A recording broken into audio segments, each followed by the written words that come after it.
Hey. J'ai un truc à partager aujourd'hui. Je crois qu'il est temps d'exposer ce qui me perturbe tout au long de la journée. Vous savez, lorsque vous continuez à chercher une solution à un problème qui vous pèse depuis longtemps, ou que vous essayez de trouver une issue à une situation insoluble pour améliorer les choses et trouver la paix pour pouvoir avancer dans la vie. Mais que, quoi que vous fassiez, rien ne fonctionne. Eh bien, c'est exactement ce que je vis depuis un moment maintenant. Depuis longtemps, je souffre d'un déficit en fer qui provoque une anémie sévère d'une manière difficile et inexplicable. Dans mon cas, le fer ne peut pas rester stable ni atteindre au moins 8 grammes par décilitre sans traitement régulier. Je sais.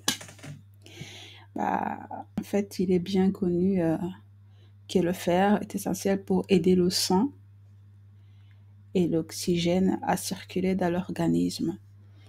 Lorsqu'il est insuffisant pendant une longue période, cela affaiblit le cœur. Pas que. Le cœur, oui, qui manque de sang pour pomper correctement, et le cerveau qui ne reçoit pas assez d'oxygène pour bien fonctionner aussi. Ouais. J'ai déjà accepté cela depuis longtemps, donc ça ne devrait plus me causer de douleur ni de stress. Mais ce qui me dérange, bien sûr, de temps en temps, c'est la façon dont les médecins ou le corps médical pensent que nous devons continuer à chercher, à essayer tous les moyens possibles pour découvrir d'où vient le problème. Non, ce qui me dérange, c'est pas leur travail. Ce qui me dérange, c'est le faux espoir, en fait, qui, boum, grimpe à moi. Ah oui, on va trouver quelque chose, on va trouver. À chaque fois qu'il y a une sorte de piste qu'on pense à quelque chose et qu'on doit refaire les examens, et là, je me dis, oh, peut-être trouverons-nous quelque chose cette fois-ci. Puis les procédures démarrent ou redémarrent, mais après, ça se termine. Et on revient au point de départ car rien n'a été trouvé. Cela me met beaucoup de pression car à chaque fois, ils doivent m'expliquer que je dois continuer avec un autre spécialiste. Donc, on continue la procédure avec un autre spécialiste. Et quand je vois ce spécialiste, on fait tout notre possible pour trouver le problème, la problématique. Mais aucun problème n'est trouvé pareil. Et lui aussi m'envoie chez un autre collègue. Cela devient alors comme une chaîne, générant une sorte de montagne russe dans ma tête. Quand on me dit qu'il existe d'autres procédures qui pourraient m'aider à comprendre pourquoi je vis cela, cela me rend heureux et plein d'espoir. Mais lorsque ça revient sans solution, je redescends. Du coup, dans ma tête, ça fait de haut en bas, tout le temps. Je finis par me dire, mais c'est quel genre de musique que j'ai dans ma tête là encore? Je me souviens de l'année dernière où on m'a demandé de faire des tests, mais c'était les mêmes tests que nous avions commencé en 2015 et ils n'avaient jamais révélé d'antécédents concernant le sujet. Et je me suis donc sentie dépassée cette fois-ci, c'était ouf. Car cela m'a clairement montré que seule, j'étais loin de comprendre tout le dossier et tout ce qui va avec. C'est tout à fait compréhensible puisque les spécialistes n'ont pas assez de temps pour discuter avec leurs patients. Deuxièmement, cela m'a causé plus de stress que le problème initial. Et j'ai décidé de tout mettre de côté pendant un moment, de me détendre mon esprit et de me calmer. Car après tout, comme on dit, s'inquiéter n'a jamais rien résolu. J'ai donc continué ma vie, ne voulant plus penser à ces problèmes de santé qui n'en finissent pas. D'une manière dont je ne m'étais pas rendu compte, tout cela m'a progressivement conduit à un état d'anxiété qui s'est poursuivi en silence jusqu'à me mettre dans un état de trouble anxieux caché que j'ai compris, bien sûr, tardivement. Je pensais avoir accepté ce problème, donc il n'y avait aucune raison de revenir sur la douleur qui m'avait causé. Cependant, lorsqu'on fait taire ce qui ne va pas à nous et que cela reste hors de notre contrôle, cela n'enlève à rien au fait que le problème continue à exister, anonyme et non résolu.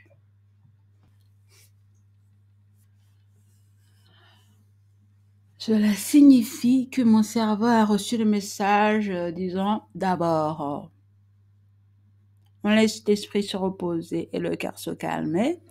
Ensuite, tout le reste suivra. Je dois continuer avec d'autres choses comme faire des exercices de calme et de respiration en continuant dans un état d'esprit thérapeutique. C'est alors que j'ai découvert que les crises de panique en moi avaient pris une tournure différente que je n'avais jamais imaginée et que je n'avais jamais vu venir, quoi. D'autant plus que je ne connaissais rien au sujet et que même ce terme ne m'était pas du tout familier. Depuis que j'ai été amenée aux urgences suite à des menaces cardiaques, je veux dire, c'était la première fois que cette crise durait longtemps, environ 5 minutes. J'étais coincée, presque paralysée du côté gauche avec une douleur intense à la poitrine. J'avais l'impression que si je respirais, mon cœur s'arrêterait. Ou que si je bougeais ne serait-ce qu'1 centimètre, tout se passerait mal et très mal. J'avais l'impression d'être menacée dans mon propre corps. Moi, menacée dans mon propre corps. Hein? Dans tout cela, j'ai continué à faire ce que je pouvais, mais j'avais l'impression de ne pas savoir comment j'allais parce que ce problème dure depuis si longtemps que je ne ressens même plus les symptômes habituels, quoi. Soit ça change, soit j'ai enduré et je me suis reposée pour reprendre des forces. Puis plus tard, je suis retournée dans mes rendez-vous médicaux où l'on a constaté qu'il ne me restait plus que 5 grammes d'hémoglobine. Ouais, je sais. Bon, cette fois-ci, j'ai attendu le lendemain pour reprendre des forces, mais vraiment. Et me rendre aux urgences parce que c'était... Ouais, j'essaie de ne pas trop y penser, tu vois. J'essaie de me...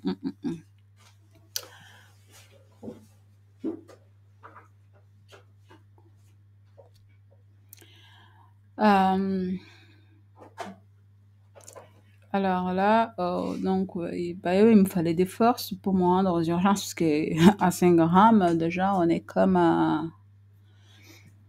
je vois bien que mes problèmes de santé aussi commençaient à affecter ma fille. Y aller pendant qu'elle est à l'école, c'était la bonne décision, dans mon cas, en tout cas. Cette fois, je n'ai pas été prise en charge dans l'hôpital habituel où ils avaient mon dossier. Donc, je suis allée dans un autre hôpital recommandé pour Soka, Et là, ils ne connaissaient pas mon cas. Ils ont été choqués. Pourquoi es-tu venue seule? Je leur ai dit, ça va, je tiens le coup, vous inquiétez pas. Mais vous êtes assez grave, madame, c'est pas normal. Ça ne peut pas aller. Ouais, mais qu'est-ce que vous voulez que je dise? Moi, je suis tellement habituée que je ne ressens plus rien concernant la situation, bien sûr. Puis c'est pas la douleur que j'ai, c'est plus l'épuisement, en fait. L'épuisement et les douleurs thoraciques aussi, de temps en temps. Et tu sens aussi le brouillard dans la tête. Donc, c'est plutôt ça qui est embêtant. Mais... Donc, je leur disais, elles étaient là, mais quand même, vous auriez dû, je sais pas, un truc qu'elle m'a dit. Et j'ai pas compris, qu'est-ce qu'il m'appelle là? Ensuite, il a d'abord fallu créer un dossier de A à Z parce que c'est un autre hôpital qui n'a pas mon dossier, donc qui ne me connaît pas. Puis une lueur d'espoir est apparue. Cette fausse espoir-là. Enfin, peut-être qu'il découvrirait quelque chose et qu'il n'avait pas encore compris. Et je serai ce que j'ai. Et tout, toujours. Mais plus tard, ils m'ont expliqué qu'ils n'avaient rien trouvé correspondant à la demande de mon médecin. Et quand je suis allée là-bas avec une sorte d'ordonnance en fait qui détaillait un peu mon cas et tout, ce que j'avais, ce qui m'arrivait. Donc, ils ont continué à m'expliquer qu'ils allaient me transférer dans un autre hôpital et que peut-être là-bas, ils vont peut-être trouver quelque chose où ils vont pouvoir m'aider, quoi. Cette fois-ci, ou encore de nouveau, ma petite voix d'espoir a alors laissé place à la confusion qui toujours précède l'anxiété, bien sûr, mais je refuse de me laisser abattre.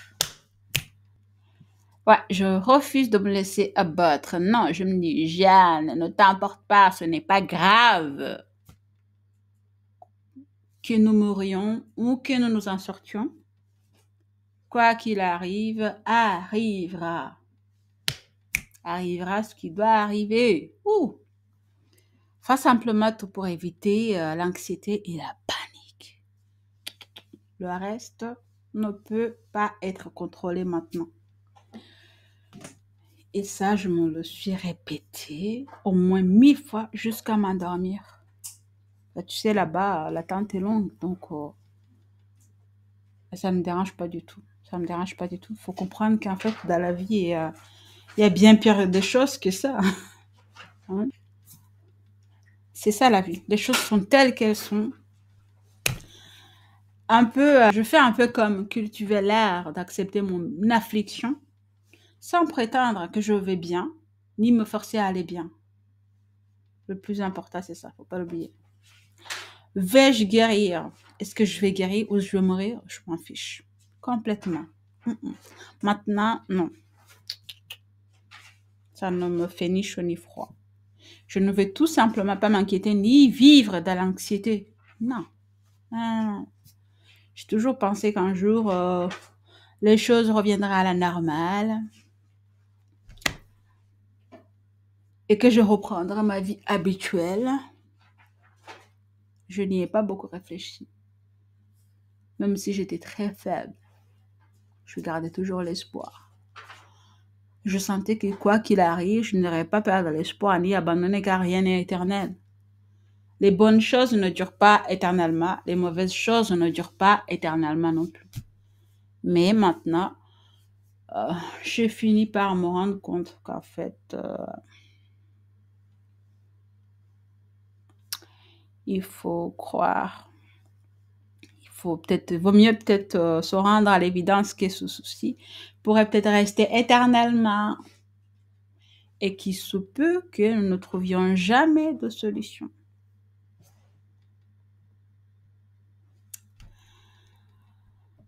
Donc, ce que je veux maintenant, c'est vivre dans le présent, accepter que le problème est là et au-delà de ma compréhension. Ensuite, je fais ce qui est nécessaire, même si ça m'aide. Juste pour le moment, ce n'est pas grave. Quant à ce qui va arriver, je ne sais pas. Je ne veux plus y penser en plus. Parce que souvent, je me calmais avec de faux espoirs, je me fixais des projets réguliers alors que peut-être demain, je ne pourrais même pas me lever pour les réaliser. alors je me laisse vivre pour aujourd'hui seulement. Ce qui est passé est révolu.